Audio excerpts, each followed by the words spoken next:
నేను ఒక చిన్న విషయం చెప్తున్నాను. ఇప్పుడు ఏంటంటే మనము చాట్స్ అయినా, పానీపూరి అయినా, ఇంకేవైనా బండి దగ్గర సమోసాలు కానీ అలాంటివి ఏమైనా తినేటప్పుడు ఆవులు కానీ, కుక్కలు కానీ అక్కడ ఉంటాయి.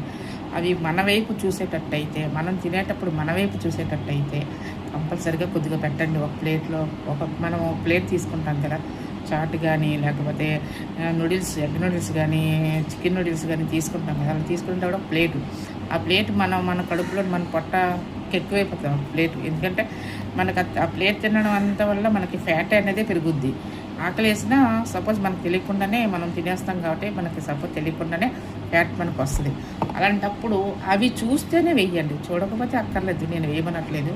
అవి మన వైపు చూస్తే కంపల్సరీగా మన ప్లేట్లో ఉండేది ఎక్కువ అక్కర్లేదు. ఎంత ముద్ద, ఒక ముద్ద, 2 ముద్దలు, ఇంత కొద్ది సరిపెట్టట్టు వేసినా అవి ఎంతో సంతృప్తి పడతాయి అన్నమాట. ఎందుకంటే మన వైపు చూస్తే అవి ఆకలితో మన వైపు చూసినప్పుడు కంపల్సరీగా పెట్టండి. ఎందుకంటే ఇప్పుడు మనకు ఆకలి వేసింది అనుకోండి, మన ఇంట్లో ఏదైనా ఉంటే తినేస్తాం, లేదంటే ఏ చాట్ మసాలా, పానీపూరి అలాంటివన్నీ వాటికి తినడానికి వెళ్ళిపోతాం. కానీ కుక్కలు అలా కాదు కదా, పాపం మనం వేస్తేనే అవి తింటాయి. అందుకని కంపల్సరీగా మన వైపు చూస్తే కొద్దిగా పెట్టండి.